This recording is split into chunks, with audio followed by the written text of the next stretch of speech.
A'udzubillahi minasyaitonirrajim. Bismillahirrahmanirrahim. Alhamdulillahirabbil alamin wassalatu wassalamu ala asyrafil anbiya'i wal mursalin wa ala alihi wa sahbihi ajma'in. Subhanaka la ilma lana illa ma 'allamtana innaka antal alimul hakim. Rabbi shrah li sadri wa yassir li amri wahlul 'uqdatam min lisani yafqahu qawli. Alhamdulillah summa alhamdulillah, insyaallah bagi yang dah dapat sebaran, insyaallah tajuknya perkongsian malam ni adalah seperti yang tertera itulah. Waktu yang berbaki, sudahkah kita bersegera dalam beramal, insya-Allah. So, akan mulakan dengan mentilawahkan beberapa ayat ini, insya-Allah. A'udzubillahi minasyaitonirrajim. Bismillahirrahmanirrahim.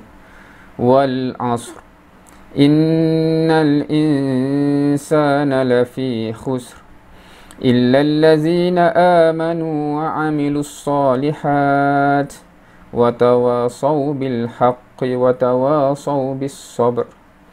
Shadaqallahul azim. Okay, insyaallah, alhamdulillah, semoga Allah memudahkan urusan kita pada malam ni, insya-Allah. Semoga kita sama-sama ikhlaskan niat kehadiran kita, ikhlas kerana Allah Subhanahu Wa Taala, insya-Allah. Jadi malam ini tajuk yang diberi adalah waktu yang berbaki, sudahkah kita bersegera dalam beramal. Ana yakin bagi yang dapat sebarannya, insya-Allah tahulah ada objektif yang tertera. Tajuk ini berkaitan secara langsung dengan dua daripada topik dalam manhaj tazkiyah yang seperti tertera dalam sebaran, insya-Allah. Jadi ana nak mulakan ceritanya dengan mungkin mula dengan satu anekdot lah, satu kisah peribadi, kisah personal. Satu ketika dulu, tak lama dulu, ada satu lekok usrah gabungan, satu lekok usrah gabungan di mana usrahana dan bergabungan ada satu lagi usrah, tak silap ada dua usrah atau tiga usrah yang bergabung. Dan dalam perkongsian lekok tu, salah satu perkongsian yang last kali adalah zikrul maut. So ada seorang ikhwah yang syuyukh berkongsilah ayat-ayat berkenaan dengan zikrul maut, mengingati mati dan sebagainya. Dan kemudiannya ada seorang al-akh yang namanya al-akh Datuk IR Dr. Azhari Mat Saleh, Allah yarham, almarhum. Dia pun membangkitkan soalan lah, bagaimana kita nak mempersiapkan kematian dan semuanya. So dia nak bawa perkongsian tadi tu kepada benda yang lebih dekat dengan amalan. Dan ditakdirkan Allah Subhanahu Wa Taala, itulah kali terakhir anda berjumpa dengan dia, kerana just seminggu lebih lepas tu dia dipanggil kembali Allah Subhanahu Wa Taala. Ni masa fasa awal-awal COVID gitu. So di antara orang yang ditakdir Allah, ajalnya di situ. Dan peristiwa tu menjadi itulah memori ana yang terakhir tentang ikhwah yang tersebut, al-akh tersebut, yang ana rasa oleh kerana apa yang dibangkitkan dalam lekok tu dan apa yang berlaku just seminggu selepas itu tu memberi kesan yang mendalam lah kepada diri ana, yang mungkin anda takkan lupa sampai akhirnya lah. Dan wallahualam, itulah takdir Allah. Dan itu satu kisah yang anda nak bawa. Satu lagi kisah adalah ada lagi seorang akh. Ketika tu ana diberikan mas'uliyah sebagai tak silap timbalan ataupun setiausaha, ana tak ingat, TMI kawasan ana di Gombak. Dan ketika tu ana membantu al-akh Ustaz Profesor Madya Dr. Hanafidullah, again Allah yarham, almarhum, yang mana ada satu fasa tu ketika ana tengah bantu dia tu, dia sakit. Dan kemudiannya salah satu benda yang berlaku juga adalah ana terpaksa, bila dia sakit tu, usrah dia agak lama tak dapat dijalankan, dan ana cuba cari pengganti lah kan. Siapa yang nakib yang boleh bawa supaya at least ada pengganti temporary ketika dia sakit, ada nakib gantian. Dan alhamdulillah jumpalah Dr. Tajul di Gombak ni juga willing untuk jadi nakib sementara. Again, ditakdirkan Allah SWT, itulah antara perbincangan yang terakhir, sehingga kemudiannya Allah takdirkan sakit itulah sakit yang terakhirnya, dan dia dipanggil Allah SWT. Dan yang Dr. Tajul yang agree untuk jadi nakib temporary itu sampai sekarang continuous lah, dia jadi nakib tetap kerana dah takdir Allah SWT itu. So kenapa ana bawa dua cerita ini? Dua kisah ni adalah kisah yang personally ana mungkin tak dapat lupa kerana apa yang berlaku. Sebenarnya ramai je manusia-manusia yang ada episodnya ana masih juga ingat dia punya kata-kata terakhir dia, yang kebetulannya itulah kata-kata terakhir sebelum dia dipanggil Allah SWT, dan ana teringat juga. Cumanya ini adalah dua yang ana amat teringat kerana antara benda-benda yang terakhir, kata-kata dia, perbincangan dia dengan ana dan sebagainya itu yang amat berkisah pada dakwah dan sebagainya, dan itu antara sumbangan dia yang terakhir. Dan nak direlate dengan kita lah kan. Of course dalam dua kisah itu ana tak terbayang langsung bila ana cari nakib yang ganti ketika dia sakit, ana tak terbayang langsung itulah sakitnya yang terakhir. Normally lah bila kita ada ikhwah sakit, kita bantu dia, kita menganggap ini temporary lah masa dia sakit kan. Tak terlintas bahawa mungkin, walaupun kita faham, kita yakin ajal tu bila-bila masa, tetapi dalam ketika itu kita tak terfikir. Tapi dua kisah ni memberi kesan yang maksudnya as a reflection ana sendiri pun, ataupun maknanya kita bila kita berjumpa contohnya liqah minggu lepas, liqah akan datang ni, usrah mate kita dan sebagainya, boleh saja, mungkin saja itu adalah interaksi kita yang terakhir. Dan apakah kesan dia kepada kita dan apakah kesan kita kepada dia. Dan perbincangan yang lebih besar adalah waktu yang berbaki dalam hidup kita ni sebenarnya bagaimana kan? So malam ni insya-Allah ana bawa kisah mereka yang telah pun masanya tamat dan dipanggil kembali kepada Allah Subhanahu Wa Taala, dan kita pun masa yang diberikan kepada kita, kita yakin, kita faham, kita sedia maklum, finite, tetap, dan akan sampai masa juga ianya akan tamat. Kita tak tahu bila. Persoalannya ialah apa yang kita buat by that time. Okay, insyaAllah. So itulah dia punya tema besar perbincangan malam ni, insyaAllah. Harapnya bermanfaat lah. Now, satu lagi kisah, minta maaf lah kalau anak ni banyak membawa cerita personal, tapi from personal sharing, itulah yang memberi kesan yang mendalam kepada jiwa anak. Hopefully anak dapat transfer sedikit rohnya untuk manfaat bersama. Bagi yang tak kenal, nama Muhammad Saifuddin bin Muhammad Rehan. Ana bekerja sebagai pensyarah di UIA Gombak, kuliah of engineering. So ana bekerja sebagai lecturer pensyarah, dan kisahnya ialah recently berlaku satu dialog antara head of department ana, ketua jabatan ana. Dia tanya ana satu soalan yang membuatkan ana tersentak. Of course soalan tu tak adalah apa-apa sangat. Dia tanya, "Oi, Saifuddin, akan bersara 56 tahun sebab adalah masa, tak ingat masa tu ada option Ana pun tak perasan kenapa pula 56. Ana ingatkan sampai 60 Tapi unfortunately nama ana dia dah terdekat kepada 56 tahun tempoh Dan kemudiannya ana reflect, jap, itu sedar tak sedar almost 10 years akan datang maknanya 12 tahun lah kalau to be exact. Dan kenapa dia menyentak ana? Walaupun on one hand setengah orang kata 10 tahun 12 tahun macam lama, tetapi ana realise sebab sedar tak sedar tempoh ana daripada ana mula berkhidmat setelah PhD di UIA ni sampai sekarang dah 10 tahun Dan sedar tak sedar je dah 10 tahun dah berlalu, dan 10 tahun akan datang until masa ana dia ini tamat tempoh pekerjaan ini lah.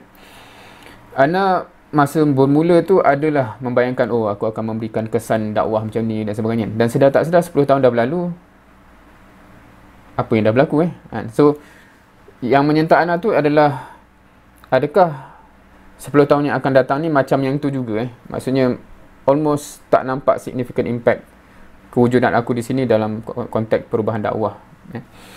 So dia menimbulkan kerisauan lah kan, menimbulkan kerisauan especially dalam konteks kesedaran yang tadi kan, adakah aku akan berada di sini, habis tempoh aku di sini, tidak membekaskan apa-apa. So itu antara benda-benda yang Najas nak kongsi sebagai tema besar malam ni ialah, so bagaimana sebenarnya kita melihat diri kita dalam tempoh sementara kita di dunia ini, insya-Allah. Okey. Dan bila petik itulah direlate dengan apa yang kita sedia faham dalam surah ini yang kita telah tilawahkan tadi. Just untuk manfaat bersama, anda cukup yakinlah yang dengar malam ni adalah mereka-mereka yang surah ni langsung bukan surah yang baru, malah mungkin dah kongsi dengan Mutarabbi, dah jadi muajih dan sebagainya, kongsi dengan anak-anak mungkin. Tapi untuk benefit bersama, insya-Allah kita refresh apa antara poin-poin yang kita dapat daripada surah ini. Dia dimulakan oleh Allah Subhanahu Wa Taala dengan satu ayat yang amat ringkas, wal asr. Satu sumpah kan. Wa dekat situ, wa sumpah tu kan. Anda kita maklum. Wal asr. Translation common, demi masa. Okey. Cumanya anda suka juga dengan kalau tafsir mengupas beyond that kan. Sebab bila demi masa tu, kalau kita, siapa yang dah pernah belajar bahasa Arab kan, bila kita tanya masa dalam bahasa Arab ni apa, jaranglah orang kata al-asr kan. Kita kalau bincang benda ni memang dia tahulah relation tu kan. Tapi kalau kita tanya secara spontan kan, mungkin ada sebut al-waqt, tak tahulah as-sa'ah ke apa kan. Tapi al-asr ni munculnya di mana kan. Of course adalah kan, kalau kita kata era ke apa, usur ke apa kan. Cumanya satu tempat yang kita mungkin akan perasan kalau kita pergi kepada kalender ataupun jam waktu solat tu salah satu waktunya ada perkataan itu al-asr. Ada al-asr, al-maghrib, isya. So dia salah satu waktu waktu asar kan. Dan bila dia tafsir begitu, dia membawa satu imagery agak berbeza kan, demi waktu asar. Demi waktu asar. Sebab kalau kita perasan dalam Quran ini, Allah bersumpah dengan masa ni banyak tempat kan. Wadduha, demi waktu duha. Wal-lail, demi waktu malam. Wal-asr, demi waktu asar kan. So waktu-waktu yang berbeza membawa image yang berbeza. So image apa dengan waktu asar ni adalah masa dah nak habis, malam bakal menjemput kan, siang bakal berakhir. So in other words, time is running out, your time is almost over kan. So demi masa yang dah nak habis. So dia punya konteks tu, kalau kita faham from siapa yang pernah lalu tafsir ni, rasanya ramai dah melalui tafsir ni kan, kalau marhalah ni kan, dia punya apa kata, starting point of surah ni terus capture a sense of urgency. Masa tak banyak dah ni, demi masa nak habis dah, di masa dah senja kan. So kalau kita yang umur-umur senja, apatah lagi kita macam sepatutnya baca surah ni memang menyentak setiap kali kan. Demi waktu yang senja kan, sedar tak ni kan, masa kau dah nak habis kan. So the whole surah akan terkesan dengan beginning of surah yang dah trigger urgency kan, masa kau tak banyak dah ni. So that's the urgency yang sepatutnya kita tertrigger setiap kali kita baca surah ini. Kemudian Allah sambung dengan apa? Innal insana lafi khusr. Again, anda cuba carilah gambar yang agak mencabar nak cari gambar yang sesuai untuk menggambarkan benda ni. Sesungguhnya manusia tu so dalam kerugian kalau kita biasanya kita kata manusia tu dalam kerugian Tapi kalau yang biasa dengar tafsir pun just anda tak kupas panjanglah tafsirnya malam ni sebab dia akan jadi panjang. Tapi anda just petik-petik supaya kita refresh balik apa yang kita dah pernah dengar kan. Bila description lafi khusr kan, di dalam kerugian dia bukan, sebab macam itu bukan bahasa normal kita kan, dia mengalami kerugian. Kalau bahasa normal kita kan, dia di dalam kerugian apa benda tu kan. So kebanyakan ayat-ayat Quran ni, especially ayat-ayat akidah kan, dia very descriptive dan menimbulkan image kan. So image yang timbul di sini ialah tadi dah urgency. Lepas tu kamu ni sedang, kalau orang putih tu dia kata you are drowned in loss kan? Kamu tengah tenggelam lemas dalam kerugian. Hence bertambahlah urgensinya kan. Maknanya kita dalam keadaan tengah tenggelam, dalam kerugian. Adakah kita nak still remain begitu dan akan lemas selama-lamanya, ataupun bagaimana, ya? Dan perbincangan kat sini lah dalam konteks, so how and what is the only way to survive this, kan? Apakah caranya untuk kita keluar daripada kerugian ni kepada keselamatan, kan? Dan datanglah yang kita sedia maklum, 4 item yang selepas itu yang semuanya dan maksudnya kena lengkap 4 item tu, barulah kita akan terlepas daripada kerugian ini, kan? Yang pertama, illal ladzina amanu.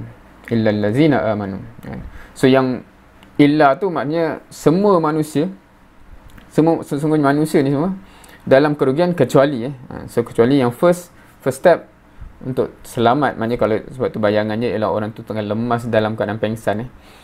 First thing first ialah dia kena sedar, dan dia kena aware, aku tengah lemas ni, aku kena keluar ni.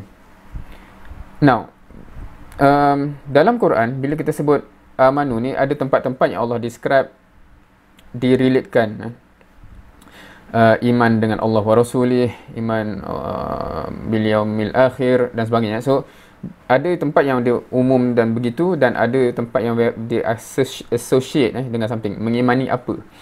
Di dalam kat sini ni dia tak di associate, cumanya ada yang mengambil tafsir yang begitu sajalah, kan, beriman, dan biasanya kita akan relate dengan Allah dan sebagainya. Tetapi dalam naratif surah, dia akan relate dengan ayat sebelum tu lah, kan, and that answer a lot of questions sebenarnya, kan.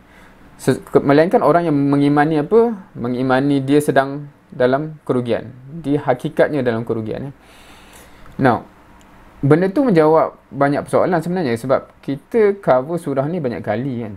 Bukan tak pernah dengar, tetapi kenapa dia tak berkesan? Sebab bila kita kata yang tadi ni, kita tak bayang diri kita, walaupun kita kata kita lah manusia tu, kan, tapi kita bayang manusia lain lah. Tak, manusia lain lah tu, kan, okay. Kita tak mengimani, first thing ialah tak mengimani ayat tu Allah cakap pasal kita. Bila manusia tu, termasuk aku lah, kan, aku sedang lemas dalam kerugian. Oh, ya ke? Seriously, macam nak keluar, kan? So that's the first crucial point yang perlu ada dalam diri kita. Maksudnya sejauh mana kita mengimani bahawa kita dalam kerugian, unless kita buat something yang Allah listkan. Dan kebanyakan orang Islam dia in a false sense of security. Kita kan dah syurga, kan. So bila baca ayat ni pun dia tak tergerak nak rasa urgency, dia tak tergerak nak rasa apa yang kena buat dan sebagainya, sebab dia tak rasa innal insanal fi khusr tu ada kaitan dengan diri dia, consciously or subconsciously. Dan persoalan besar untuk kita, adakah kita begitulah, kan? So adakah bila kita baca ayat tadi tu kita memang mengimani itu pasal kita? Allah kata manusia dalam kerugian, aku tu, kan? So itu yang first. So maknanya orang yang tengah pengsan dan lemas dalam air tadi tu, dia biasanya sedang bermimpi, dia sedang mimpi indah, dan dia ingat dia dalam keindahan tu. Bila dia sedar, aku tengah lemas punya, kan? Adakah dia menerima hakikat tu, ataupun baik aku layan balik mimpi tadi, kan, aku tak nak terima hakikat ni. So adakah kita begitu? So itu yang first. Adakah kita mengimani kita tengah tenggelam, lemas dalam kerugian yang hence kita perlu keluar? Bila kita sedar benda tu, next action yang perlu berlaku adalah wa'amilus solihat, kan? So gerti tak gerti, pakar tak pakar is not the question, kan? Maknanya kita bila kita, aku tengah lemas, whatever, however, kita akan cuba berenang naik ke atas, kan? Dia tak ada, tapi aku ni tak cukup ilmu berenang, tak ada, kan? Sebab dia mengimani aku tak nak lemas ni, aku nak tu. So we do not even have that thoughts, so adakah kita begitu dalam hakikat sebenar? Itu pun satu soalan, kan?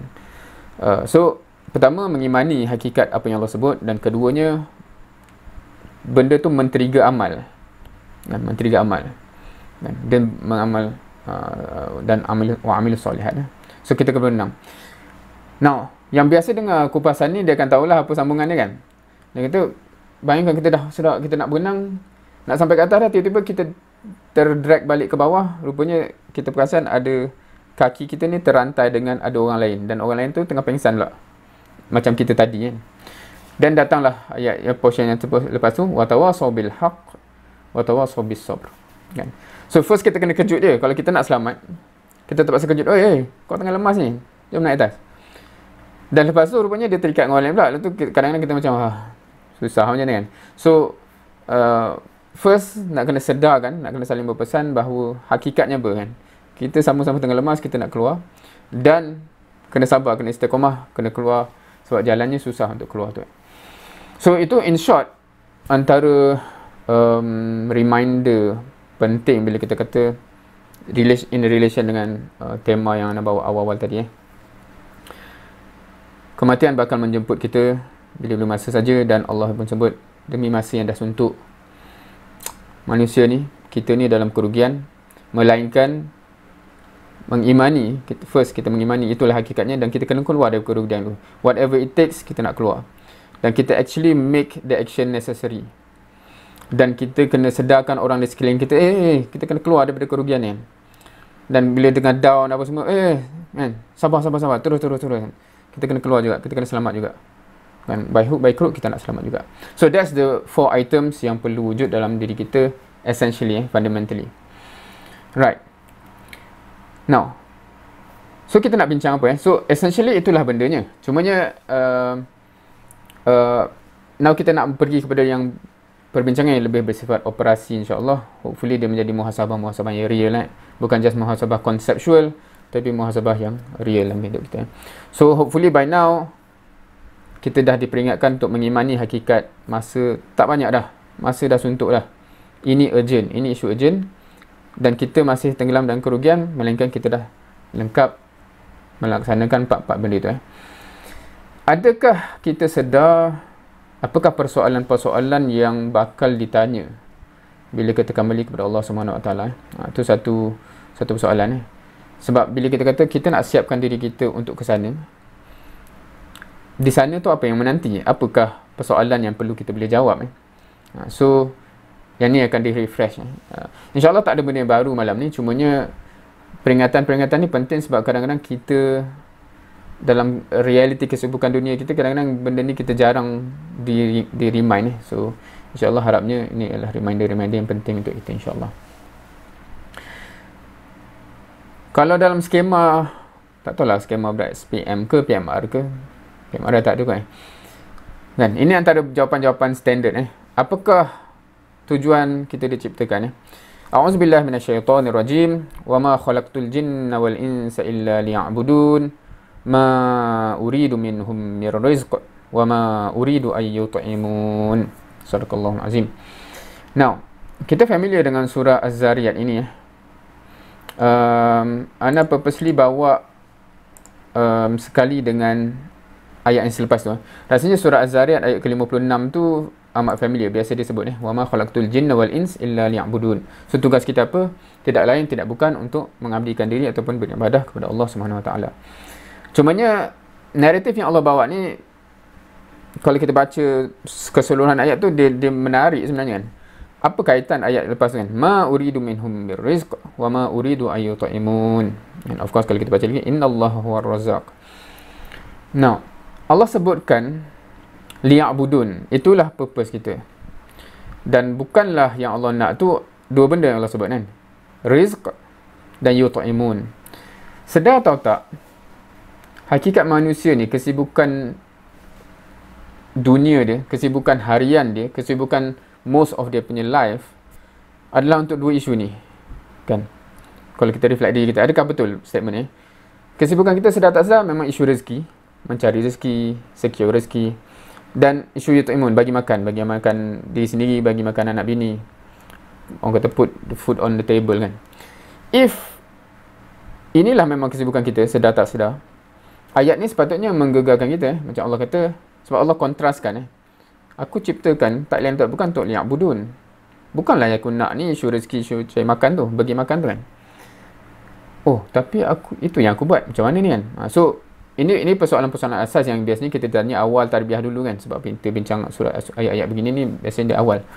Cumanya ni just untuk remind, sebab kadang-kadang awal tarbiyah tu kita tak teruji lagi dengan kesibukan dunia ni kan. So kadang-kadang sedar tak sedar, day in day out, kesibukan tu menghantui kita, dan itulah kesibukan kita secara sedar tak sedar. Kan mainly hidup kita ialah isu rezeki, isu cari makan, dan sampingan-sampingan free time, oh itulah dakwah sikit-sikit kan. Na'udzubillah. Kan? So adakah kita begitu? Kan? Dan bagaimana kita nak menjawab bila persoalannya Allah dah directly dari awal dah kontraskan, ini kerja kau, bukan ini. Kenapa kau sibuk kat sini? Itu satu pembincangan fundamental yang harapnya kita boleh jawab lah depan Allah SWT nanti. So, bila kita kata dalam konteks, apakah elemen-elemen yang penting dalam konteks amal fard, kita sebagai abd. So, ada benda-benda yang bersifat amal fardi, amal-amal. Ni banyaklah. Rasa anda tak perlu nak petik satu persatu, tetapi kita sendiri boleh muhasabah amal fardi kita bagaimana. Kan, ada benda yang obviously Allah dah wajibkan, insya-Allah ana yakin tidak ada siapa yang kat sini yang mencuaikan benda itulah. Ada benda yang memang Allah suka walaupun dia tak jatuh wajib, tapi from fiqh punya perspektif dia sunat muakkad kan. Dia benda yang memang Nabi tak tinggal lah sebenarnya. Adakah kita pun begitu? Ataupun kita rasa macam oh tak wajib buat apa kan. So ini semua refleksi sejauh mana kita punya pengamalan tu mainly sebagai abd ataupun mau kepada to fulfill fiqh kewajipan kan. So itu muhasabah insya-Allah. Seterusnya ada sempadan-sempadan yang Allah telah gariskan. Now, apa kaitan dengan gambar ni?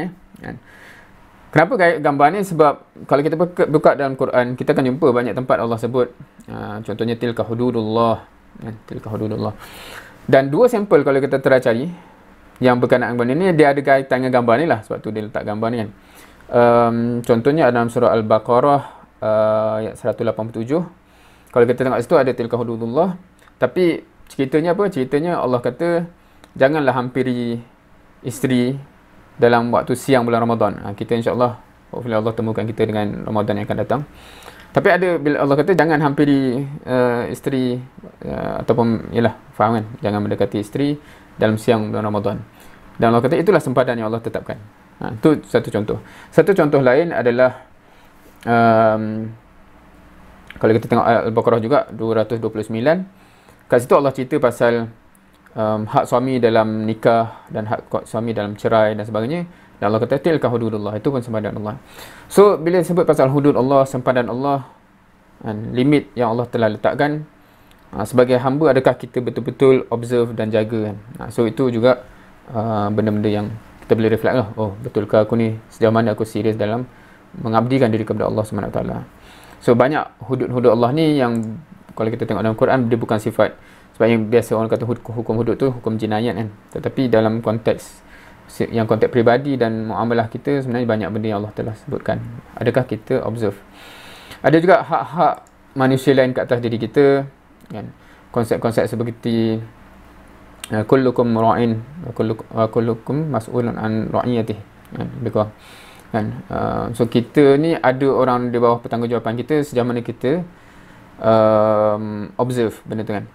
Adakah kita ni masih tak endah benda-benda yang bersifat yang kritikal, contohnya hutang orang kita tak bayar lagi, ataupun ada orang yang kita zalimi, na'udzubillah, dan kita tak minta maaf, tak settlekan benda tu. Benda-benda macam ni agak pelik kalau berlaku bagi orang yang telah mengikut tarbiyah, sebab kita mengimani syurga neraka tu, dan kita mengimani ini adalah benda-benda yang membawa risiko yang besar kepada nasib akhirat kita kan. Kalau ada hutang tak settle, orang yang kita zalimi, orang yang kita ditindas dan sebagainya itu, it tak berbaloi lah, amat tak berbaloi untuk dibawa ke akhirat dalam keadaan itu kan. So ini antara benda-benda lain juga kita sebagai Abdullah, adakah kita observe zuriat yang kita tinggalkan juga kan. Kalau kita baca dalam Al-Quran bagaimana Nabi Ibrahim dalam ketika dia membina bangunan Kaabah tu pun dia dah memikir kepada zuriat dia dan sebagainya kan. Adakah kita observe pasal adakah zuriat kita ni jadi Muslim yang baik? Kadang-kadang belum nak mampu kita nak fikir jadi da'i, jadi jundi untuk dakwah lagi kan. Kadang-kadang nak jadi Muslim baik pun mencabar anak ialah dalam keadaan anak first, anak sulung tu baru masuk universiti, baru start merasai lah dunia itu macam mana nak deal dengan anak di umur itu. So bagaimana concern kita dengan perkara-perkara ini Now itu adalah satu konteks konteks kita sebagai liya'budun. Konteks yang kedua juga biasanya dua ayat ni lah sebagai tema besar kan. Apa tujuan kita? Adakah kita boleh jawab yang tadi tu? Dan yang keduanya ialah ini. A'udzubillahi minasyaitonirrajim. Wa iz qala rabbuka lil malaikati inni ja'ilun fil ardi khalifah.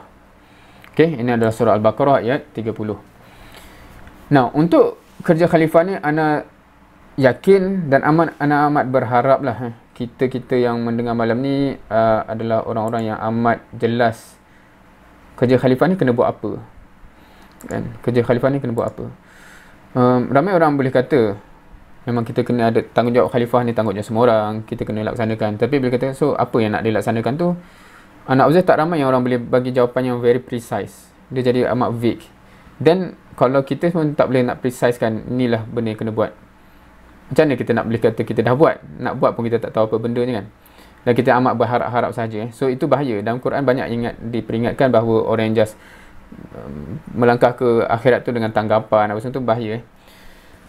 Apatah lagi kalau yang paling menakutkan tu adalah kalau siapa yang baca surah Kahfi setiap minggu tu akan diingatkan benda ni setiap minggu kan. Qul hal nunabbiukum bil akhsarina a'mala allazina dhalla sa'yuhum fil hayatid dunya wa hum yahsabuna annahum yuhsinuna sun'a. Orang yang dhalla sa'yuhum fil hayatid dunya, memang dhalla, memang sesat lah. Amalan kat dunia ni dhalah lah, sesat kan. Tapi wahum yahsabuna, dia menghisap, yuhsinun, dah ihsan. Maksudnya baik sungguh amalan aku buat ni kan. Padahal dah tersesat. Dan dia tak sedar kan. So itu na'udzubillah lah. Kita harapkan kita buat semua benda yang kita buat ni atas kefahaman, atas ilmu yang benar, bukan tanggapan yang jauh tersasar. Kita ingat baik dah. Tapi na'udzubillah sampai ke sebab Allah kata kul hal nunabbiukum bil akhsarina a'mala. Ini bukan orang yang tak beramal sebab hopefully malam ni kita anda bercakap dengan orang yang beramal. Tapi yang kita risau beramal tapi rupanya amal tu amat rugi. Allah kata amal paling rugi lah. Dia ingat amal dia bagus dah. Tapi rupanya tak ada apa kan. Tersasar. Na'udzubillah. So again balik pada soalan ni. So kerja khalifah tu apa? Now bagi yang dah lama tak tadabbur surah Al-Baqarah, boleh refresh ya. Sebab surah Al-Baqarah ni kalau kata nak satu naratif pasal apakah khalifah tu punya kerja, elok tadabbur surah Al-Baqarah lah, sebab itu naratif di situ kan. Sebab ayat ini pun ayat 30 di awal. So in short, just untuk kalau ada yang lupa, di awal Al-Baqarah tu Allah highlight, Allah cakap dengan malaikat ayat ni, ayat 30, aku nak jadikan khalifah. Dan right after that Allah cerita pasal khalifah yang pertama, Nabi Adam. Allah ajar dia benda-benda. Dan kemudian Nabi seterusnya, lepas tu ada senior kita. Banyak cerita pasal senior kan, Bani Israel. Dan kita tahu ceritanya. Bani Israel tu, itulah khalifah, itulah senior kita yang dapat tugas yang sama, iaitu tugas khalifah sebelum kita. Tapi kita tahu apa cerita dia. Dia fail. Dan sampai ke pertengahan surah Al-Baqarah tu, Allah switch cerita kan. Allah kata, okay, gone case lah Bani Israel ni, now cerita kamu pula. Cerita kita umat Nabi Muhammad sallallahu alaihi wasallam. Macam mana shift tu? Shift tu ialah macam mana? Allah kata apa? Adakah siapakah yang lebih zalim? Ana tak letak sini so ana banyak ayat tak ingat ni. So, tapi antum boleh check kan. Siapakah yang lebih zalim daripada orang yang menutup syahadahnya? Sebab tugas syahadah tu tugas khalifah kan. Tu cerita Bani Israel lah, dia menutup syahadah dia. Lepas tu kuntum bukan kuntum apa? Tilka ummatun qad khalat laha ma kasabat walakum ma kasabtum. Okey, tilka ummatun. Itulah cerita dia orang, itulah umat tu. Cerita dah habis. Tutup buku. Dia orang akan dapat based on apa yang dia orang buat. Now cerita kamu pula. Kamu akan dapat based on kamu buat pula. Kemudian yang Allah kata kiblat tukar. The legacy of Bani Israel tutup, habis. Hence the capital city of Islam ataupun Allah punya capital city berpindah daripada Masjidil Aqsa ke Masjidil Haram, indicating this is a new ummah. Lepas tu dengan perubahan itulah Allah kata wa kazalik, dengan perubahan kiblat inilah ja'alnakum ummatan wasata, kamu dijadikan umat pertengahan, litakunu syuhada 'alan nas. Buat kerja apa? Kerja yang dia orang fail tu, syuhada 'alan, menjadi saksi kebenaran Islam ni kepada manusia. Aikuna rasul 'alaikum syahida. So mungkin kalau pernah dengar syahadatul haq, sebenarnya memang dipincang panjang lebar pengamalan surah ini. Right after that, separuh surah Al-Baqarah yang kedua tu semua tugas kita yang banyak kan. Oh, kena buat ni, tanggungjawab ni. So tu cuma semua tugas khalifah lah tu. Kalau kita ambil 4 sampel, betul-betul kita ni memang tak lama lagi Ramadan. ayat yang kita memang sentiasa akan diingatkan bila masuk bulan Ramadan ialah ya ayyuhallazina amanu kutiba alaikumusiyam. Kutiba alaikumusiyam, diwajibkan atas kamu puasa. Dan kita kata sebab tu kita puasa sebab wajib. Kat mana wajib tu kan Allah kata kutiba alaikumusiyam. Dia jadi ironik anda tahu tak berlaku di kalangan kita lah tapi bila anda survey keluar dia macam ironik lah sebab orang familiar dengan kutiba alaikumusiyam. Tapi kalau antum buka lah page yang kutiba alaikumusiyam tu page sebelum tu dalam lembaran yang sama, page sebelum tu ada dua kutiba lain. Bila anda tanya, diorang tak pernah perasan pun rupanya. Khatam dah banyak kali tapi tak perasan pun. Ada dua kutiba sebelum kutiba alaikumusiyam. Apa kutiba tu? Kutiba alaikumul qisas dengan kutiba alaikum iza hadara ahadakumul maut, al-wasiyah tu kan. Maksudnya diwajibkan qisas, diwajibkan wasiat. Baru diwajibkan kalau kita flow Quran tu lah, diwajibkan puasa. So, tiga dalam lembaran yang sama, tiga word kutiba keluar, tapi kita punya amalan seolah-olahnya satu je yang Allah sebut.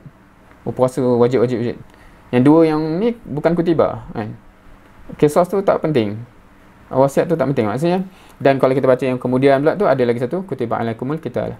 Nah, kat sini interesting 4 word wajib kutiba yang sama kepada 4 level tanggungjawab khalifah. Satu, tanggungjawab kita dengan Allah SWT, reflectionnya kutiba alaikumusiyam. Satu, kita dengan manusia lain, wasiat tu kita punya responsibility dengan manusia lain kan. Qisas, sistem dalam negara. Al-qital, negara Islam berhadapan dengan negara luar. 4 level tugas khalifah yang memang kerja kita. Siapa yang declare khalifah tu kerja semua orang. Dan itulah descriptionnya. Sepanjang-panjang tu ada yang macam isu hutang, ayat panjang tu, kewajipan pasal hutang semua tu, kita dengan orang lain. Ada sistem negara, ada pasal jihadnya berhadapan dengan negara lain kan. So, sedar tak sedar, kalau orang yang mengimani tugas dia tugas khalifah dan dia dah tadabbur surah Al-Baqarah, susah nak dibayangkan dia tak faham kerjanya adalah 4 level. Dia tak boleh nak kata, kerja aku ibadah dengan Allah je. Mana pula Allah kata 4 level ni tugas khalifah. Dengan masyarakat dah buat. Dengan orang sekeliling keluarga masyarakat. Dengan negara, Allah kata sistem ni kena tegak dalam negara. Dah buat ke? Dan dah dapat negara pun tak habis. Dah dapat Madinah tak habis lagi. Kena settlekan the rest of the world pula kan. Kutiba al-qital tu. So that is this job description. Siapa yang meyakini diri dia dan hopefully kita bersama dengan jalan ni kerana kita nak manifestasi, kita nak laksanakan untuk khalifah. Cumanya kenapa nak bawa benda ni? Sebab nak relate dengan kita nak mati tadi tu. Boleh ke kita jawab, ya Allah aku dah buat 4 benda ni. Kat mana? Boleh jawab tak? Dengan yang reflection kutiba alaikumusiyam ni, sebab tu aku jaga solat, puasa, haji dah pergi dan sebagainya. Yang wasiat tu, sebab tu aku dengan keluarga aku macam ni, dengan masyarakat macam ni dan sebagainya. Qisas kan, ataupun sistem negara, sebab tu aku terlibat macam ni, aku dan sebagainya kan. Beyond negara tu kan. Kalau kita tak boleh nak identify, ni bukan nak cakap dengan nakib cakap dengan diri sendiri dan Allah SWT. Kalau kita sendiri tak boleh identify, kat mana aku menyumbang 4 level ni? Harapnya malam ni bermuhasabah dan tengoklah kat mana kita menyumbang. Especially marhalah kita ni lagilah tak susah nak dibayangkan kita tak menyumbang di ke-4 level InsyaAllah. Okey, seterusnya. Again, itulah persoalan dia. Sumbangan kita di mana? Now, bagi mereka yang merasakan saya ni part and parcel of jamaah ini, jamaah dakwah kan? Bagus, Alhamdulillah. Soalannya adalah, jamaah dakwah ni muncul ataupun wujud untuk apa? Jemaah dakwah ni muncul atau wujud untuk apa? Dia punya, apa nak kata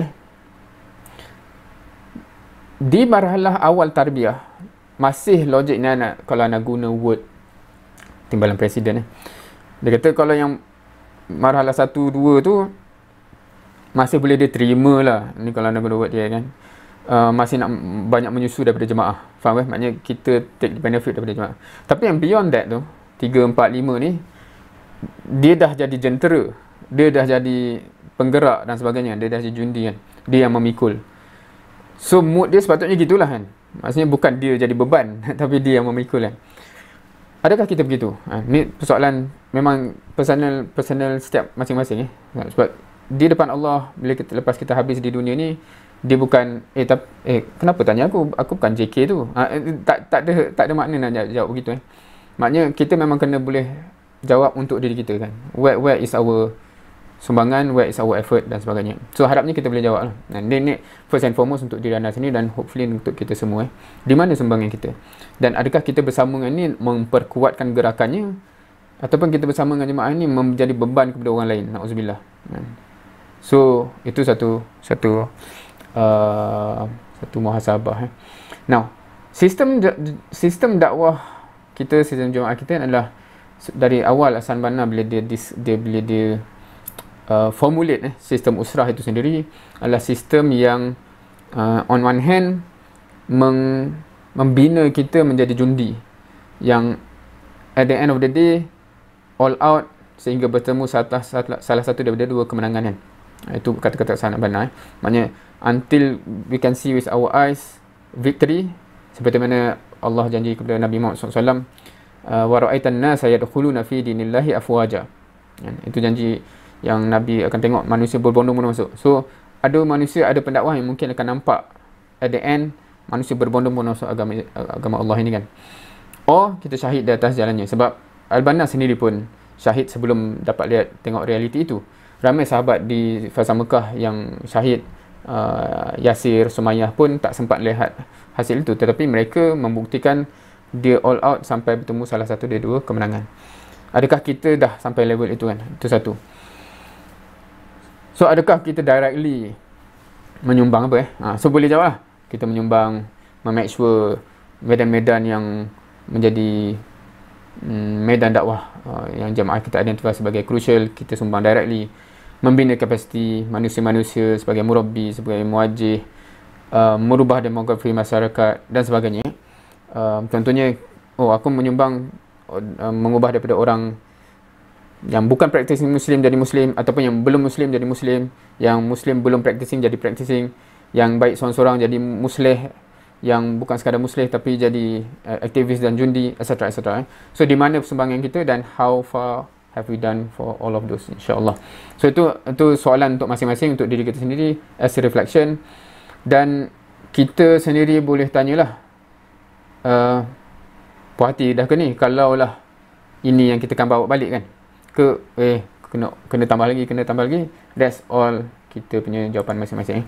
Satu benda yang very interesting adalah as life goes on, kadang-kadang kita melalui itulah, anda tak tahu semua lalui benda ni ke tak kan. Anda lepas dah mencecah 40 tahun onwards dia jadi macam dulu zaman idealism macam ni kan pakai, lepas tu as life goes on, itulah kita hidup kan sibuk. Adakah kita rasa, so soalan kat sini ialah, adakah kita rasa benda tu sebab to justify to ourselves now, to justify to our murabbi, nakib, mas'ul, boleh sebenarnya. Akhirnya sibuk kan. But the only valid question ialah, kalau kita rasa memang itu valid answer di sana, InsyaAllah sebab ada manusia, sebab kita tak boleh pukul rata orang ada manusia yang memang Allah bagi spesifik tugas yang memang untuk dia. Dia dilahirkan dalam keadaan parent dia totally depend dengan dia, sakit apa semua. So memang tanggungjawab paling utama dia ialah parent dia tu lah. Dia tak boleh nak bagi kat orang lain dah. So kalau orang yang begitu tu, kita tak boleh nak burdenkan dakwahnya sama macam orang lain. Tapi kalau orang yang tak ada benda tu, so adakah kesibukan yang sibuk-sibuk rezeki, cari makan apa semua ni, adakah kita rasa safe as that alasan so tu satu reminder untuk diri anda sendiri kan. Adakah kekekalan kita yang merasakan kita tak sempat, ataupun ada yang dah tertipu merasakan anak puluhan tahun pun istiqamah datang wasilah. Itu salah satu, tak tahu lah, itu kalau ada yang rasa macam tu, itu yang kita patut risaukan adalah takut itu adalah tipu daya syaitan. Sebab Hasan Ahmad, kalau kita kata yang mengasaskan sistem kita ni, Hasan Banna pun tak pernah menggambarkan wasilah tarbiyah ni lah bendanya. Faham kalau nak cakap kan? Sebab okey, siapa yang biasa baca Risalah Al-Banna kan, pernah tak perasan kat mana dia ajak orang ikut tarbiyah? Anda boleh point-point tak kat mana risalah dia, wahai umat, jom tarbiyah, jom musrah. Kita tak jumpa tau. Dia kata umat memerlukan anda, jom kan. Cumanya bila orang kata jom kita dakwah kan, baru kata okey, first step tarbiyah, bina diri supaya kita boleh carry benda ni all out. So tarbiyah tu amat difahami sebagai the very first stage untuk memungkinkan kita buat benda-benda yang patut kita buat. Hence usrah, tarbiyah, wasilah ni ialah benda yang membina diri kita supaya kita boleh carry benda yang besar, bukan hanya boleh buat kerja-kerja yang kecil kan. Tapi kalau kita just berpusing-pusing dalam wasilah sampai habis dan kita rasa itulah amal kita, kita gravely mistaken lah tentang benda ni apa sebenarnya. Benda ni apa. Para sahabat radhiyallahu anhum ajma'in ni pun dia ditarbiyah untuk apa? Kan kenapa sahabat tarbiyah amat dahsyat tu bukan untuk dia jadi baik diri saja dan sebagainya, tapi sebab dia dijadikan bila Rasulullah SAW wafat, semua mereka dah ready untuk bawa Islam satu dunia. So adakah kita ni dia tarbiyah dan kita dah ready? Okey, insya-Allah hantarlah anak ke Laos, Cambodia, Vietnam, insya-Allah anak boleh sebar dakwah sana. Oh, kita masih berpusing-pusing dalam wasilah sahaja kan. So that's a real question yang kita kena tanya diri kita. Now, bila mana kita rasa berat dan memang hidup ini adalah ujian, dan ini kalau kita kata hidup biasa pun Muslim biasa pun dia kata hidup ni mencabar, ujian. Memanglah hidup ni ujian. Apatah lagi kita masuk perbincangan kita ni, lagilah besar ujiannya. Tetapi ingatlah ayat yang biasa dah kita dengar dulu kan. A'udzubillahi minasyaitonirrajim. Infiru khifafan wa thiqala wajahidu bi amwalikum wa anfusikum fi sabilillah. So bukan Allah tak tahu kita ni berasa berat, rasa sibuk, tapi Allah kata infiru khifafan wa thiqalan. Dan maksudnya aku tahu memang ada orang ringan, ada orang rasa berat, ada orang rasa lapang, ada orang rasa sibuk dan sebagainya, tapi infiru khifafan wa thiqalan kan. Maksud either or, infiru. So, macam tu je lah. So fundamentally begitu Wajahidu bi amwalikum wa anfusikum fi sabilillah. So quite interesting juga kalau ayat itu kan. Jihadlah dengan diri dan harta kan. Boleh tak? Anak sibuk kan, anak bagi duit je. Tu perbincangan lah. Wallahu alam. Tapi fundamentally bila kita melihat ayat macam ni, kita nak cuba fulfill sepenuhnya kan. So sebab tu diri aku di mana, harta aku di mana, dan susah senang aku, begitulah aku, insya-Allah. Now, satu perbincangan yang quite interesting adalah over the years kadang-kadang ada timbul satu persoalan burnout. Ini mungkin anda nak bawa satu benda yang from outside of Islamic punya sandaran lah. Kebetulan tadi sebelum ni Ana tak sempat tukar baju ni, tadi baru habis meeting di Putrajaya, balik sekejap. Sebelum start ni tadi Ana sempatlah terbuka YouTube tadi, tertengoklah satu YouTuber kalau tak tahulah kat sini kalau ada muda-muda mungkin kenal Marcus Brownlee. Dia cakap lah, sekarang ni ada trend ramai YouTuber yang macam bersara, ramai YouTuber yang besar-besar bersara.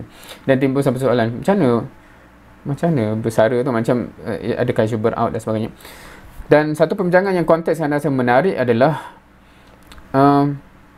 kalau ni minta maaf lah kalau dia tak boleh nak relate apa YouTuber ni. Kebanyakan orang yang bermula dengan YouTube ni biasanya dia mula buat benda yang hobi, sifatnya hobi. Aku suka ambil gambar apa semua kan. Tapi bila dia jadi channel yang besar, kerjanya makin bertambah dengan benda-benda yang lain tau. Benda teknikal, sponsorship apa semua kan. Kena deal pekerja apa semua kan. Dan sedar tak sedar, kenapa dulu seronok? Sebab memang apa-apa yang dia buat untuk channel dia tu benda yang dia suka. Tapi last bila kerja tu berkembang, channel dia berkembang, passion, benda yang asalnya passion tu jadi kecil dan diseliputi banyak benda teknikal lain yang menyibukkan tu yang bukan passion tu, yang menyebabkan begitu. Dan kenapa nak bawa ke sini adalah, adakah dalam dakwah ni begitu?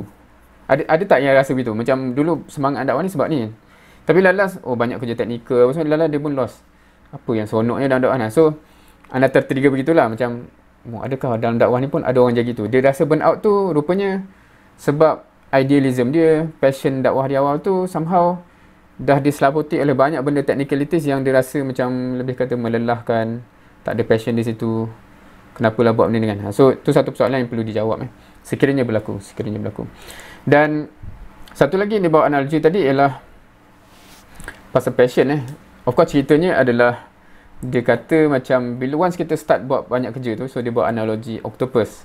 Octopus ni apa Octopus ni apa? Tahu octopus kan? Tak boleh fikir bahasa Melayu dah pula. Yang banyak tangan tu kan.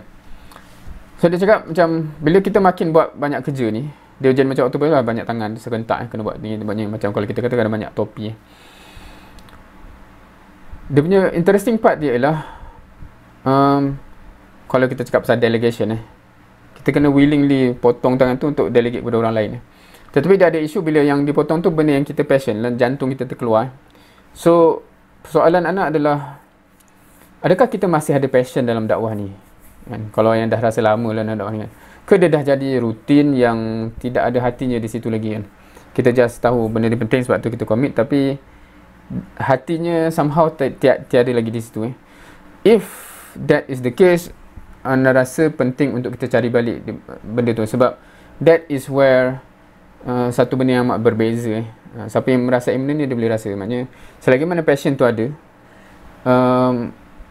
tak sama benda yang benda berat rasa seronok melaluinya, dia tak rasa jenuh melaluinya kan, sebab dia passionate dengan benda tu. So kalaulah kita ni passion dengan benda-benda ini kerana keimanan kita yang benar terhadap syurga, dan hopefully kita boleh hadam ayat-ayat yang seperti ini. A'udzubillahi minasyaitonirrajim. Wa nudu an tilkumul jannah uristumuha bima kuntum ta'malun. Ini surah Al-A'raf ayat 43. So Allah sebut apa? Wa nudu in tilkumul jannah. Itulah syurga yang diberikan, kamu mewarisinya. Ini translation bahasa Melayu, dia punya struktur jadi lain. So inilah syurga yang uristumuha, maknanya yang diwariskan kepada kamu. Bima kuntum ta'malun, dengan apa yang kamu kerjakan. So keyword kat situ quite interesting. Bima kuntum ta'malun, dengan apa yang diamalkan, dengan apa yang diamalkan. Ayat yang sebegini banyak. Siapa yang biasa tadabbur Quran, dia balik-balik rumus yang sama. So salah satu contoh lain adalah ini. Najah bawa dua contoh supaya tak mengambil masa. A'udzubillahi minasyaitonirrajim. Salamun alaikumul khulul jannah bima kuntum ta'malun. Salam sejahtera kepada kamu, masuklah dalam syurga dengan apa yang kamu kerjakan. Surah An-Nahl ayat 32. So anda pernah kumpul benda ni dalam satu memang dah dikumpulkan semua ayat-ayat syurga dalam Quran. Rumusnya sama. Masuklah syurga dengan apa yang kamu telah amalkan dan tengah amalkan. So sebab tu dia jadi muhasabah bagi orang yang mengidam syurga tu, impossible untuk dia sentiasa tak trigger untuk amal aku dah cukup ke, aku dah beramal ke. Dia tak ada bima kuntum, bukan kerana kita tahu banyak, bukan kerana fikrah kita boleh cerita tinggi dan sebagainya, tapi apa yang kita perbuat. Now, oleh kerana itulah ada ayat yang sebegini kan. Harapnya kita dah refleksi diri kita, kehidupan kita makin memenuhi ayat ni. A'udzubillahi minasyaitonir rajim, surah Al-Qasas ayat 77. Wabtaghi fima ataakallahu ad-daral akhirah wa la tansa nasibaka minad dunya. Ni potongan ayat dia. Now, ayat ni banyak dimensi yang kita boleh refresh lah. Satu ialah bagi orang yang rasa, sebab orang kata, ada setengah orang kata balance antara dunia akhirat, tapi ayat ni sendiri menggambarkan dia langsung tak balance kan. Sebab word yang digunakan untuk akhirat dengan word yang digunakan untuk dunia tu amat berbeza. Satu wabtaghi, satu wala tansa. Satu kejar, cari. Satu, tapi jangan lupa yang ni. Jangan lupa tu tak sama macam cari kan. Yang paling menarik ialah yang baik di dunia ni kan, kalau tengok iklan pun jangan lupa solat oh bagus tapi bagus-bagus itu pun dia masih terbalik dengan sini kan, sebab kat sini wala tansa nasibaka minad dunya, bukan wala tansa darul akhirah so kalau jangan lupa akhirat tu dia dah wala tansa darul akhirah tu lah kan, jangan lupa akhirat kan, kejarlah dunia tapi jangan lupa akhirat. Tu amat dah songsang lah sebenarnya. Sepatutnya kita kejarlah akhirat, janganlah lupa dunia. Now, manifestasi kat situ tu adalah ada satu manifestasi yang agak interesting. Jangan lupa nasibaka minad dunya kan. ialah ketika mana Abu Bakar menginfakkan seluruh harta dia. Kan kita tahu berlumbanya mereka, Umar bagi separuh harta dia dan Abu Bakar bagi semuanya. Dan Nabi buat apa kat situ? Nabi pergi tanya kan, macam mana anak isteri kan? Dan Abu Bakar ada jawapan dia kan, cukuplah Allah Rasul kan. Al-Kamakal. Now, kenapa Nabi tanya? Kenapa tak Nabi kata, oh Masya Allah, bagus, infak semua bagus kan?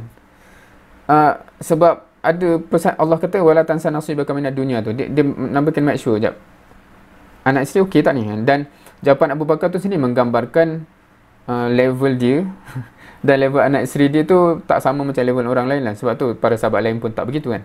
Tak ada sahabat lain kata anak isteri dia cukup Allah dan Rasul. Maksudnya sebab tu Umar pun bagi separuh dan sebagainya. Maksudnya memang nasib dunia mereka memerlukan benda tu. So similarly lah, kita ni apatah lagi kan.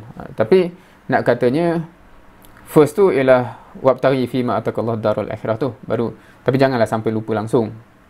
So kalau tak tahulah kita ni yang ada anak macam ni kejap soalan kita kan. Dakwah juga, tapi jangan lupa study kan. Ada tak anak yang begitu kan? Biasanya bagus-bagus pun dia terbalik kan. Study bagus kan, tapi janganlah lupa datang usrah. Anyway, dan kemudiannya kalau kita baca awal di sini kan, wabtaghi fi ma atakallahu darul akhirah. Maksud dia apa? Maksud dia ialah wabtaghi, carilah basically, fi ma atakallah, pada apa yang Allah bagi dari segi kepada kita, ad-darul akhirah. Maksudnya apa saja yang Allah bagi kepada kita ni sepatutnya kita guna untuk cari akhirat. Tapi jangan lupa dunia kan. So maksudnya apa yang Allah bagi kepada kita? Allah bagi harta, Allah bagi jasad kita, Allah bagi waktu, Allah bagi kelapangan, Allah bagi kesihatan, Allah bagi skill, Allah bagi macam-macam. Wabtaghi fi ma atakallah darul akhirah wala tansa nasibaka minad dunya. So adakah memang semua benda yang Allah, kalau kita reflect lah, catat semua sahabat catat. Apa yang Allah bagi aku? Catat. Aku dah amalkan ayat ni. Carilah pada semua benda yang Allah bagi ni akhirat. Oh, Allah bagi aku duit ni, aku cari akhirat. Macam mana dengan duit aku ni? Oh, Allah bagi aku skill yang orang lain tak ada ni, aku cari akhirat. Macam mana? Allah bagi and so on and so forth. Oh, aku ni influencer yang bagus kan, semua orang dengar aku cakap kan, aku guna cari akhirat. Macam mana? Etc. So harapnya kita dah begitulah, atau mendekati itu bukan memberi saki baki untuk akhirat ni. Nauzubillah. So ayat ni amat powerful sebenarnya dalam konteks adakah kita telah menggunakan semuanya yang Allah bagi kepada kita tu untuk akhirat tanpa melupakan dunia, nasib dunia kita, insya-Allah kan. Seterusnya, now bila cakap pasal passion ni tadi, dia ada beberapa benda yang agak menarik sebenarnya. Adakah Nabi SAW passionate dengan dakwah, dan passion dia datang dari mana? Itu satu persoalan sebenarnya. Tapi dalam konteks Rasul SAW sebenarnya kita boleh identify ataupun kita boleh perasan passionnya dah ada sebelum wahyu yang pertama kan. Sebab sebelum Iqra tu lagi, Nabi SAW dah pergi ke Gua Hira. Dan antara reason kenapa dia pergi ke Gua Hira tu pun ialah dia dah memang ada perasaan macam mana umat aku ni nak buat macam mana kan. Dia dah concern, dia dah intent untuk do something, cuma jawapannya tak ada. Hence, bila Allah turun ayat-ayat tu, ayat-ayat Quran, itulah jawapan yang dinantikan. Hence, bila quote unquote beban sebab ayat Quran tu berat dan beban, tapi beban tu fulfill passion, kita akan nampak apa yang berlaku. Satu soalan untuk kita adalah, kita bagaimana sebenarnya? Kalau kita ni tak ada lagi jiwa passion melihat umat yang memerlukan kita, aku passionate nak fulfill supaya apa-apa tu. Hence, setiap ayat yang mengatakan, oh kau kena buat macam ni, kau kena buat macam ni, kau kena buat macam ni, bila mana ayat tu menjadi jawapan kepada passion kita, kita akan merasainya, walaupun jawapan tu memang berat lah nak buat. Tapi sebab, oh inilah jawapan yang aku cari kan. Siapa yang pernah rasa benda tu boleh faham yang dia cakap kan. Maknanya dia jadi macam, oh inilah jawapan aku cari. So, sebab dia selari dengan passion. Tapi kalau kita berada di sini sedar tak sedar, tanpa passion, tanpa reason, tanpa apa, dia berat sebenarnya. Dia berat dan ada persoalan dalam konteks sustainability. Boleh ke nak carry kan, sebab takut dia terbakar dan burn out. So antara ayat-ayat lain lah kalau kita nak kat sini ialah yang harapnya dalam konteks surah-surah yang kita cover awal-awal dalam tarbiyah kita ni, banyaknya daripada juzuk amma yang mainly ayat-ayat yang bersifat akidah. So kat sini Ana just reflect beberapa ayat-ayat akidah yang deskriptifnya yang sepatutnya menimbulkan passion kita yang tertentu. Antaranya adalah ini. A'udzubillahi minasyaitonirrajim. Fa inna ma'al usri yusra, inna ma'al usri yusra. Surah Asy-Syarh ataupun Al-Insyirah ataupun Alam Nashrah ayat 5 dan 6. Now, rasanya kebanyakan orang biasa akan dengar lah. Bersama dengan kesusahan ada kemudahan. Harapnya yang di dalam ni, yang dengar malam ni, pernah dengar beyond that lah harapnya. Kupasan as a whole surah. As a whole surah.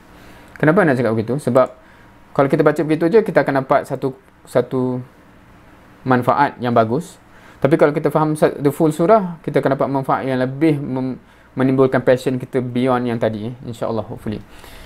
Sebab dia bermula dengan ini. Dia bermula dengan ini. Auzubillahi minasyaitonirrajim. Alam nashrah laka sadrak. Allah mula dengan ini. Dan beberapa ayat lepas tu kan, wa wada'na anka wizrak dan sebagainya. Apa konteksnya sebenarnya? Apa cerita ni? Allah mengungkit di sini. Bukankah kami telah syarahkan bagi kamu dada kamu? Kami telah lapangkan bagi kamu dada kamu. Kalau kita realize, ini adalah doa, maknanya benda yang Allah bagi kepada Nabi Muhammad SAW ni, yang Allah ungkit, aku dah bagi dah benda ni. Yang Nabi Musa minta, Rabbi syrahli sadri. Ya Allah, syarahkan, lapangkanlah bagiku dadaku. Dan dia exactly benda yang sama lah, syarah, sadr. Kenapa Nabi Musa minta? Kerana Allah kata, izhab ila fir'aun innahu tagha. Pergi dakwah Fir'aun tu, melampau sangat dia tu kan.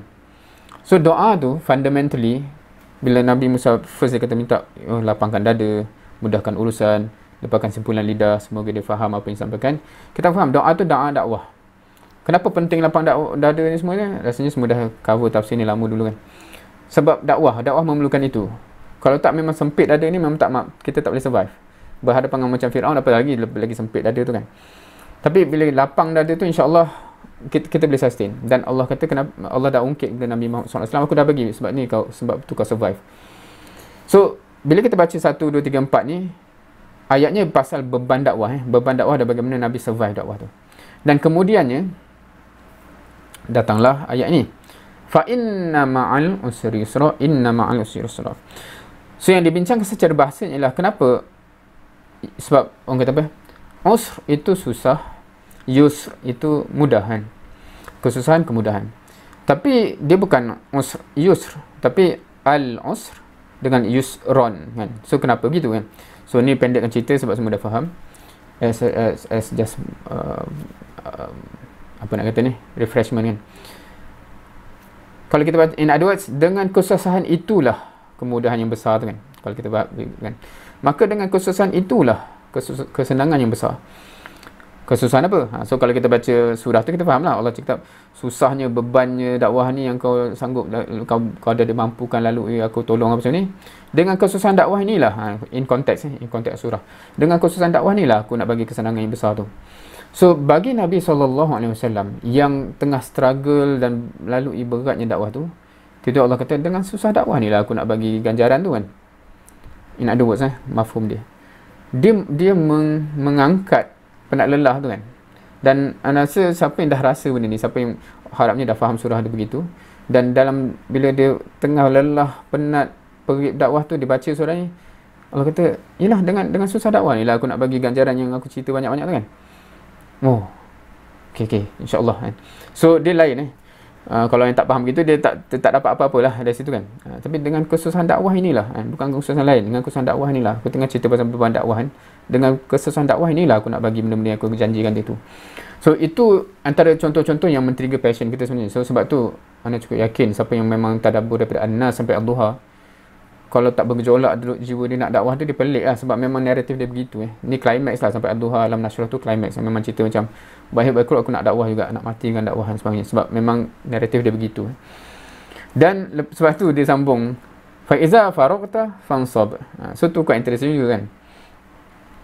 Kalau yang belajar bahasa Arab, apa dia kata, imla'il faragh, isi tempat kosong, isi tempat lapang. So faiza faragta, bila mana kamu lapang, fansab, teruskan amalan lain. So dia jadi macam soalannya macam Nabi tengah struggle berdakwah, dengan susah dakwah ni lah aku nak pergi syurga tu kan. Lepas tu bila kamu macam bila habis kerja, sebab lapang tu je macam, oh habis dah kerja ni kan, oh lapang sekejap, lapang, sambung kerja lain. Oh 8 lagi sambung kerja lain maksud. Ustaz Bidin itu kata, so memang kalau dakwah ni tak sempat nak lapang sebab kena sambung kerja dakwah lain, kena sambung kerja dakwah lain.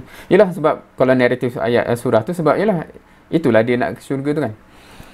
Anyway, itulah package surah ini yang ana harap antara lain surah-surah yang menyebabkan kita teruja. Macam kita kata, macam kenapalah passion kita ke syurga tu menyebabkan kita punya amal kepada dakwah dan dakwah tanpa henti tu, dia sebenarnya banyak daripada ayat yang basic ni. Ayat yang basic yang akidah awal lagi yang menyebabkan, sebab itu para sahabat jadi gitu kan. Kerana memang ditanam akidahnya begitu, dan harapnya kita pun ditanam akidah begitulah, dan kita kena tanam atas diri kita, dan remind diri kita, inilah in the first place yang kita faham dulu kan. Janganlah menyebabkan dunia yang menyebutkan kita ni, kita terlupa sebenarnya in the first place kita di sini kenapa.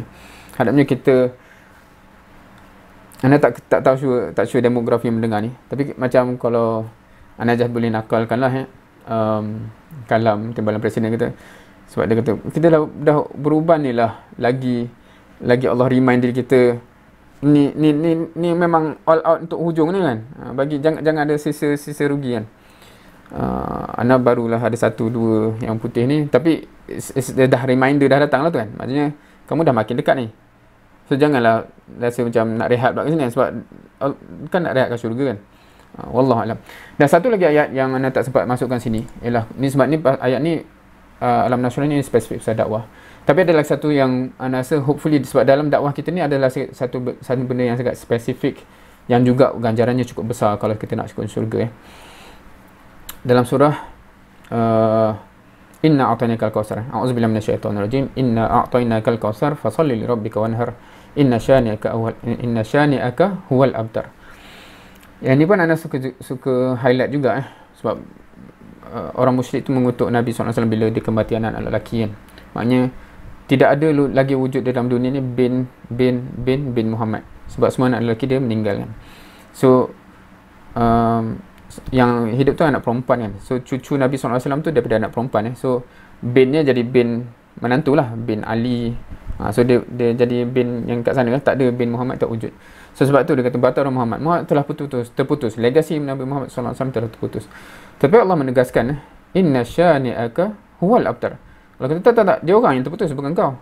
In other words, kamu tidak terputus. And hence, dipendekkan cerita, kita faham macam mana Nabi tak terputus sedangkan nama legasi dia terputus kan. Tapi tak, legasi dia ialah orang yang dibina, yang berterusan sampai 1400 tahun masih bersambung ke bawah. Anda mengharapkan kita semua mengidam benda tu lah kan? Aku dah mati 1000 tahun pun downline aku yang masuk saham kepada aku tu tak habis.